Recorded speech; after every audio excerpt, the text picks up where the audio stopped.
leitura bíblica do assunto escatologia bíblica. Isaías 46, versículos 9 e 10. O versículo 9 diz: porque anuncio o fim desde o princípio. É Deus falando aqui na Bíblia, que anuncio o fim desde o princípio. Veja que maravilha. Eu e você que não sabemos, mas Deus conhece o fim de tudo desde o princípio. É o nosso Deus que anuncia o fim desde o princípio e desde a antiguidade as coisas que ainda não sucederam. Que digo, o meu conselho será firme e farei toda, presta atenção à palavra toda, farei toda a minha vontade. É o nosso Deus. Farei toda a minha vontade. E outra coisa, essa palavra conselho aí, não pense que é o verbo aconselhar. Conselho aí é uma palavra hebraica correspondente ao que nós chamamos de propósito. Propósito. Sim, mas por que não colocou na Bíblia? Essa Bíblia é literalizada. Não vá confundir literalizada com literal. Eu estou usando a linguagem técnica. Mas, quem sabe, se não é útil explicar aqui, onde diz a Bíblia, que digo, o meu conselho, literalmente é o meu propósito, será firme e farei toda. Esse é o nosso Deus. Esse é o nosso Deus que nos salvou e aqui sempre farei toda minha vontade. Tem mais leituras, mas eu não vou fazer tudo, só mais alguma. Abra depressa em Apocalipse. Todo mundo sabe que Apocalipse é o último livro da Bíblia. E por que nós lemos em Isaías? Porque tem gente que pensa que não tem escatologia no Antigo Testamento. Quando o Antigo Testamento é uma fonte preciosa de doutrina na parte escatológica. Agora, Apocalipse, o nome já está dizendo. Vamos para Apocalipse, capítulo 1. E versículo 1. Pode procurar devagar. E eu aconselho que, se você ensina, tenha paciência com as pessoas. Paciência. Acredito que quando o seminário terminar sexta-feira, ninguém vai dizer: irmão Gilberto disparou igual um foguete, ninguém pôde acompanhar. Mentira. Eu estou falando calmo, devagar. Agora, se a pessoa está descuidada, o problema é dela. Alguém se lembra quando Jesus naquela noite teve paciência com Nicodemos? Mas, Senhor, como é que um homem velho pode nascer de novo? O Senhor está dizendo que não nascer de novo. Como é que eu posso entrar no ventre da minha mãe? Nicodemos, eu não estou falando de nascimento físico.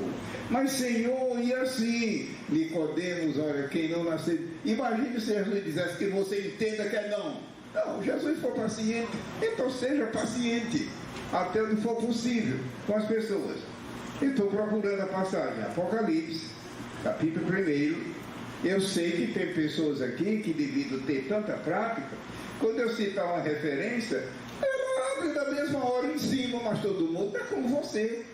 Então vamos ter paciência. Apocalipse, capítulo 1, e veja o versículo 1. Caso você esteja com a Bíblia. Caso não esteja, fica atento ao microfone. Está vendo muita gente aqui não pode trazer Bíblia. Eu estou falando da Bíblia completa. Não traga só o Novo Testamento. Traga o Antigo e o Novo Testamento. Apocalipse 1 e versículo 1 diz: revelação de Jesus Cristo, a qual Deus lhe deu para mostrar aos seus servos as coisas que brevemente devem acontecer. Que tem em língua portuguesa tradução para a palavra deve do grego? Não existe. Você está me ouvindo? A nossa língua portuguesa é muito rica. Todo mundo tem orgulho da língua de Camões, é a língua portuguesa. Mas não tem tradução para essa palavra grega devem. Imagine se agora eu fosse usar o retroprojetor, projetar no grego e explicar. Não vou fazer isso. Eu sei que tem gente olhando para mim, faça. E o tempo? Que eu só tenho 1 hora de aula, 20 e 30 eu vou encerrar. Vou repetir o versículo, a leitura. Revelação de Jesus Cristo, a qual Deus lhe deu para mostrar aos seus servos. Então, se você não é servo de Deus, não vai entender nada, mas se é, parabéns. E aqui estão os servos de Deus.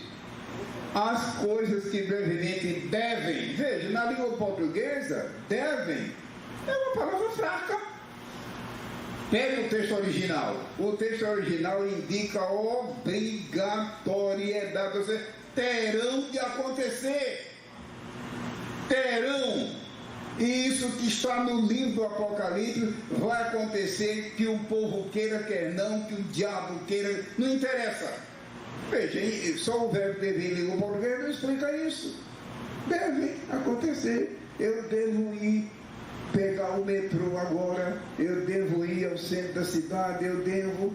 Mas o termo que está aqui no grego, examine quando você puder, é um termo fortíssimo, terão que acontecer, acontecerão de qualquer maneira. Devem acontecer, e pelo seu anjo as enviou e as notificou a João, seu servo. Depressinha, vamos para o versículo 7, Apocalipse 1:7. Meus irmãos, meus amigos, minhas irmãs, eu estou fazendo leitura bíblica da introdução da apostila. Não estou ainda mexendo com a apostila. Leitura bíblica. Eu aconselho que quando você fizer estudo bíblico, não esqueça da leitura introdutória, que dá uma visão panorâmica do assunto. É o que eu estou tentando fazer. Versículo 7, Apocalipse 1. Eu vou deixar devido ao tempo. Eu estou olhando aqui para o relógio não para. Vamos para o capítulo 22. Não vou ler devido à pressa, mas vamos para o 22. Você sabe que 22 é o último capítulo da Bíblia. Então deve ser maravilhoso. 22 de Apocalipse. E localiza o versículo 7. Quem tiver Bíblia. E se alguém não tiver do seu lado, tem gente que francamente é ruinzinha. Ela está vendo que o outro quer tirar uma piscada na Bíblia. Meus irmãos, eu já... Não, deixa a pessoa. Principalmente criança. Eu já vi criança olhando assim e a pessoa pega a Bíblia e fecha. Não faça isso, irmão. Não faça isso. Deixa quem quiser ver também. Apocalipse 22:7. Eis que presto venho. O próprio Jesus dizendo, eis que presto quer dizer, daqui a pouco eu venho. O Senhor Jesus disse. Então, o pastor José Rodrigues, parabéns, ele escolheu um assunto que é tremendamente prioritário para os nossos tempos, que é a volta de Jesus. É um assunto altamente prioritário. Pule agora para o versículo 12, mesmo capítulo, versículo 12. Os irmãos já notaram que eu só li um pedacinho do versículo? Mas é o tempo, quando você puder ler o restante. Eu vou para o 12, que diz assim: eis que cedo venho. No versículo 12, pule para o 20. Aquele que testifica estas coisas diz certamente, cedo venho. 3 vezes, glória ao nome do Senhor. 3 vezes, num só capítulo, ele mesmo dizendo, cedo venho, presto venho. Meus irmãos, você acha que isso é pouco? E você está vendo aqui uma evidência, você está vendo aqui uma evidência do Deus triuno. Por que não é 4? Por que não é 5? E por que não são 2 vezes? Na Bíblia, tudo foi calculado por Deus, porque só tem 3. Quando você estiver em casa, verifique que só tem 3 vezes. No versículo 7, o 12 e o 20. É também uma evidência que a Santíssima Trindade, o Pai, o Filho e o Espírito Santo, é quem governa este livro, é o autor deste livro, e que estão ligados diretamente à volta de Jesus. Então nós vamos para o primeiro capítulo, é na página 3, Introdução à Escatologia, não se esqueça, bíblica, ou seja, é Bíblia pura. Letra A, o que é escatologia bíblica? É o estudo dos eventos proféticos futuros. O irmão já notou que todo ser humano é curioso a respeito do futuro? É curioso, é normal. Então nós temos na palavra de Deus esta resposta ampla, só que o assunto é vasto, é imenso. Prosseguindo, eles estão para acontecer segundo as Escrituras. Eu acabei de explicar em Apocalipse 1 que devem acontecer, ou seja, vão acontecer, custe o que custar. Prosseguindo, escatologia é parte integrante da pregação do Evangelho. Os queridos obreiros estão me ouvindo? As irmãs que estão me ouvindo aqui, obreiras principalmente, mães de família, obreiros, estão ouvindo isso? Ou seja, quando eu e você pregar, não é ensinar o Evangelho, deve entrar com escatologia. Então você está vendo a necessidade, se o pastor José Rodrigo não está certo. Eu pensava que não, eu pensava que um assunto como esse fosse um assunto para se estudar à parte. Não, se você prega, eu creio que você prega o Evangelho, não se esqueça. E eu coloquei a referência bíblica para provar, só que eu não vou ler, que o tempo não dá. Mas coloquei a referência, e em casa você vê, é o TPC. Ou seja, quem prega o Evangelho, tanto para massas como o Evangelho pessoa a pessoa, deve ter conhecimento básico de escatologia.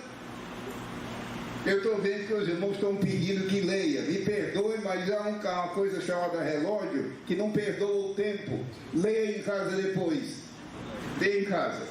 Mas escatologia é parte integrante da pregação do Evangelho. Você não diz que é pregador? Você não diz que quer ir como missionário pregar? Parabéns!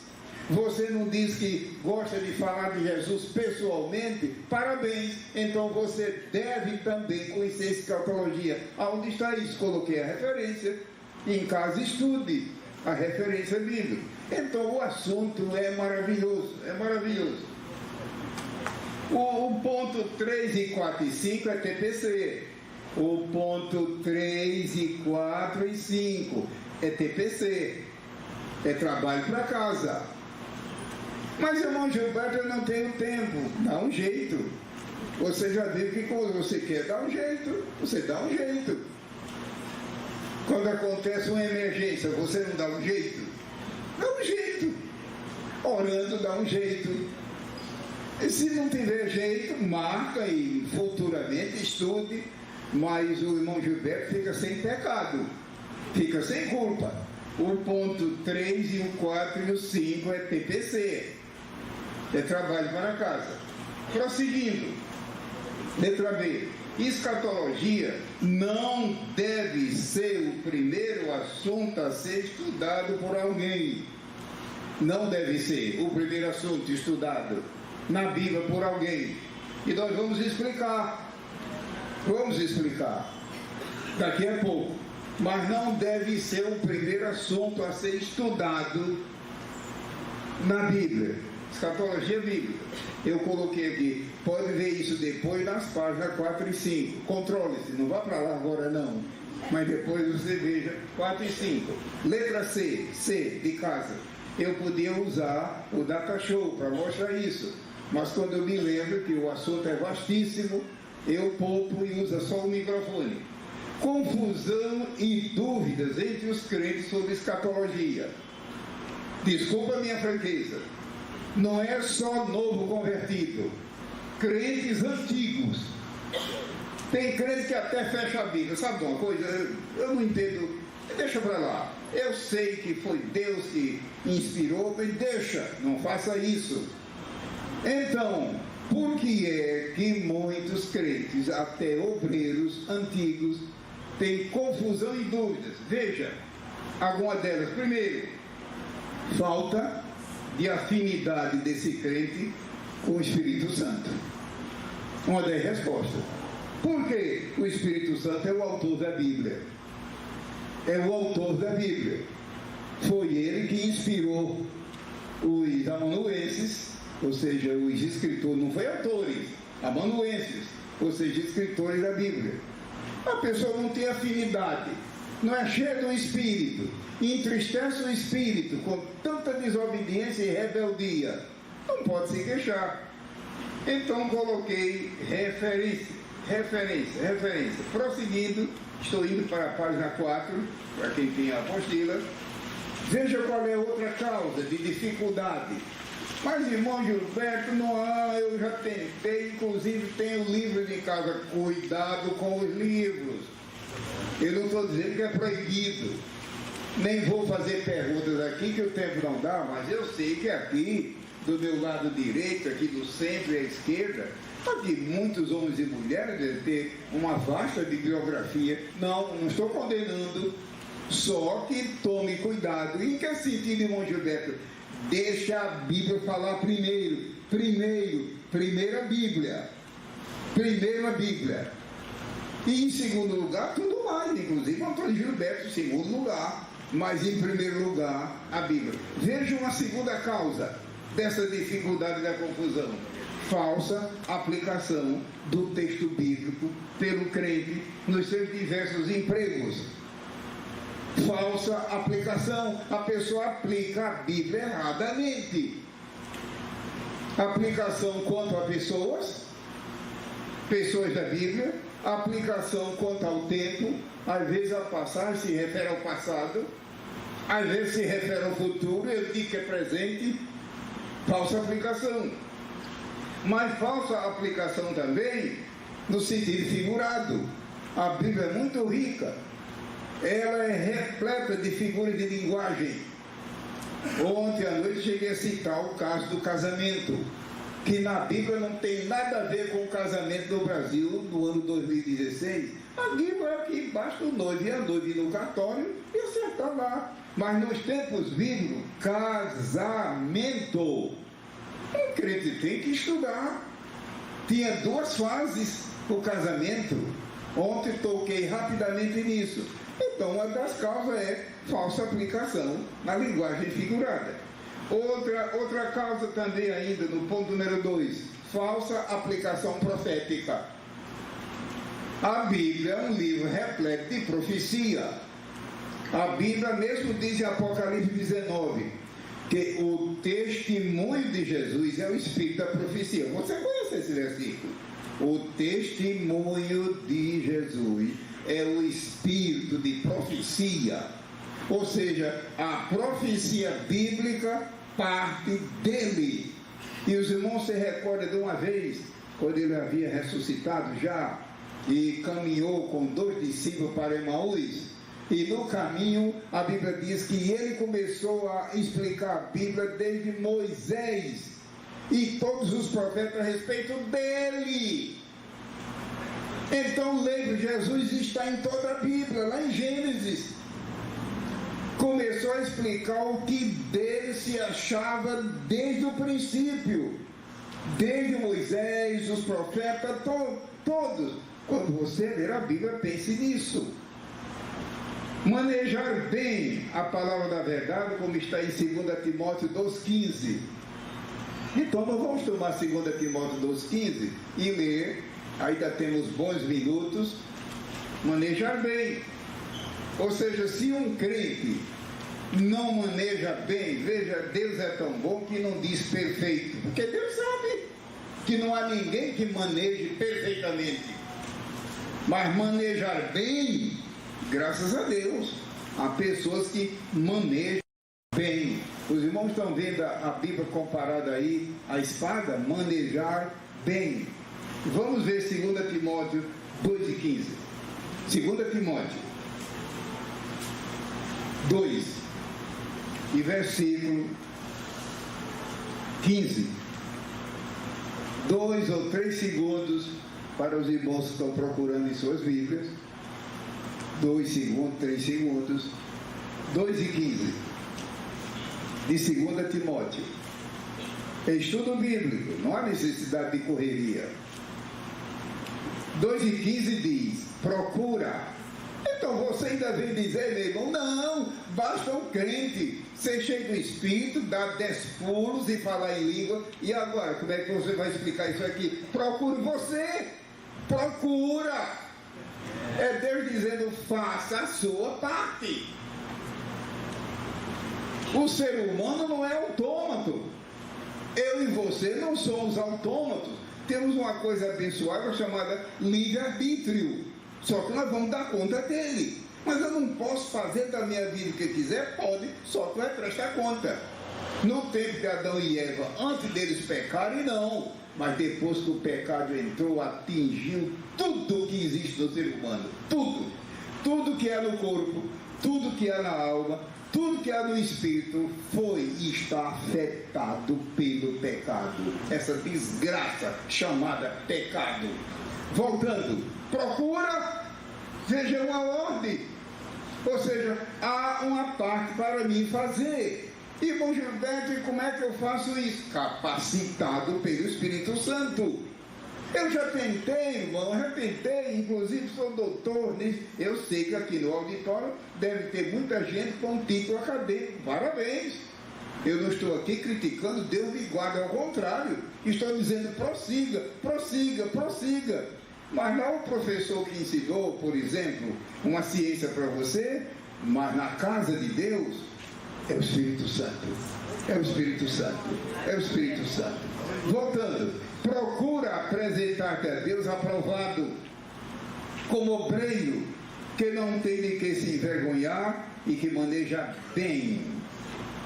Deus não diz maneja com perfeição, porque não existe. Maneja bem a palavra, e veja o que diz, da verdade. Você não desconfia de uma coisa aqui? Eu vou reler o finalzinho do versículo.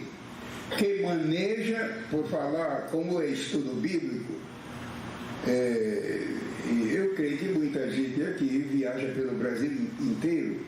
Evite dizer maneja. A pronúncia correta é que maneja, é fechado. A não ser que a pessoa seja estrangeira e não fala bem português. Mas já que estão num culto, é língua portuguesa, que maneja bem a palavra da verdade. Você não desconfia aqui da Bíblia ser chamada verdade em oposição à mentira? Você já viu aqui a Bíblia contraposta à mentira? E você sabe que o mundo de hoje é um mundo que vive só de mentira. Conhece o drama que está havendo no Lava Jato? É só mentira, mentira, mentira. A delação premiada, tudo mentira. Oremos pelo Brasil, oremos pelo Brasil. É claro que não é só no Brasil que acontece isso, mas o Brasil está em crise. Graças a Deus que a igreja tem a palavra da verdade. O que é que Deus quer dizer com isso? Que existe a palavra da mentira. E os irmãos já notaram que durante a grande tribulação, que nós vamos dar uma olhada talvez na quarta-feira, se eu não me engano, a grande tribulação deve entrar na aula de quarta-feira, por aí. O que é que vai prevalecer durante a grande tribulação? Os irmãos bem sabem que a igreja estará com Cristo na glória. Ela será levada a qualquer momento daqui de maneira super miraculosa. O arrebatamento, a Bíblia diz, eu vos digo um mistério. Então, meu irmão, para que você fica quebrando cabeça? Tem gente, inclusive, faz poucas semanas, que uma emissora aqui do Rio, uma emissora evangélica, não vou dar detalhe, uma emissora evangélica, me disse, irmão Gilberto, olha, eu não consigo, eu queria que o irmão viesse a um programa para explicar isso, porque eu não consigo. Eu digo, o irmão já leu lá em 1 Coríntios, eu vos digo um mistério. É um mistério. Ou seja, há coisas na Bíblia tão profundas E se Deus revelasse agora, você ficava todo sem saber de nada. É coisa tão profunda e tão santa, que só na hora que acontecer é que você vai entender. O arrebatamento é uma dessas coisas. O arrebatamento será momentâneo. Aleluia, glória a Deus. Voltando.